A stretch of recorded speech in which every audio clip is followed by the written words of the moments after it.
Her biting sarcasm sliced through me as she mocked me in front of her friends, labeling me a jester for their entertainment. That same night, I slipped away without a hint of my exit. The exact moment when everything fell apart is etched clearly in my memory. Her voice, laced with scorn, cut through the lively buzz of conversation, rising above the clamor.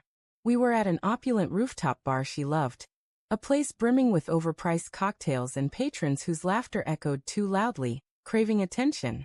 I never enjoyed such spots, but I went for her, convinced she wanted me there, believing I mattered in her world. Or so I thought.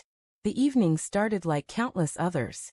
She had asked me to join her group of friends, some co-workers, a few old college pals, most unfamiliar to me. I assumed she wanted me by her side as her partner, her trusted companion, perhaps someone she valued. That illusion crumbled almost instantly. The group was already deep into their drinks when I arrived, and as I took a seat beside her, I brushed a soft kiss against her cheek. She barely acknowledged it, flashing a quick, dismissive grin, as if I were a trivial afterthought. At first, I brushed it off, thinking she was swept up in the festive mood or perhaps a little drunk. But then the taunts began. Someone asked how we'd met, and I started to share a playful tale about us reaching for the same book in a crowded bookstore. Before I could finish, she cut in with a sharp chuckle saying, "Don't believe his story." He followed me around that store like a lost puppy for ages before he mustered the courage to speak. The group burst into laughter. I managed a strained smile, hoping to keep the mood light, assuming it was just harmless teasing. But the barbs kept coming. Every question aimed at me. She answered with a cruel twist. My job? He tinkers with computers or something, staring at screens like it's important. My cooking? He tried making lasagna once. It was a mess. We nearly had to call in a hazmat team. My hobbies? Oh, his odd obsession with dusty old detective books? He thinks he's some kind of sleuth. Each remark sparked louder laughs, and she soaked up their approval, never once glancing my way. At that table, I wasn't a person. I was her fool, her evening's amusement. I excused myself to the bathroom, desperate for a moment to gather my thoughts.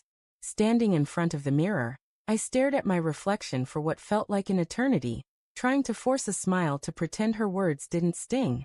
But they did. The hurt wasn't just in her words. It was in her intent, her need to diminish me to entertain her friends. When I returned, no one noticed me. She was laughing at some witty remark from one of the guys, leaning closer to him as he quipped that relationships could sometimes be acts of pity. She didn't disagree. I sat there, watching her revel in the laughter, feeling like a specter. In that moment, something inside me shattered, not with anger but with a cold, resolute clarity. I stayed quiet, waited for the bill, paid our share, and told her I was heading out to catch a taxi. She gave me that same half-hearted grin and said, "Text me when you're home, sweetie." As if the night had been perfectly ordinary. But I didn't go back. Not to her, not to the apartment we shared. I'd packed a bag weeks earlier, not because I predicted this precise moment, but because I'd felt a change in her. The warmth had vanished. The affection had stopped. She used to hold my hand in public. Now she craved the spotlight.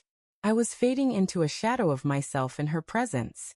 That night, I checked into a hotel, slept alone for the first time in years, and found a quiet solace in those solitary hours. More peace than I'd felt in months.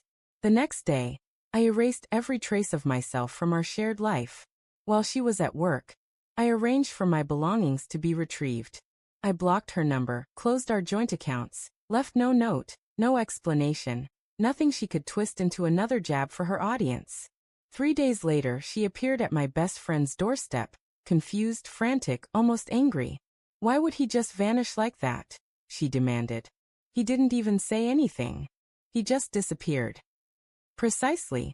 I disappeared because words were futile. I didn't leave out of fear. I left because staying meant a gradual erosion of who I was. You can only sit at a table where everyone laughs at your expense for so long, especially when you're the punchline.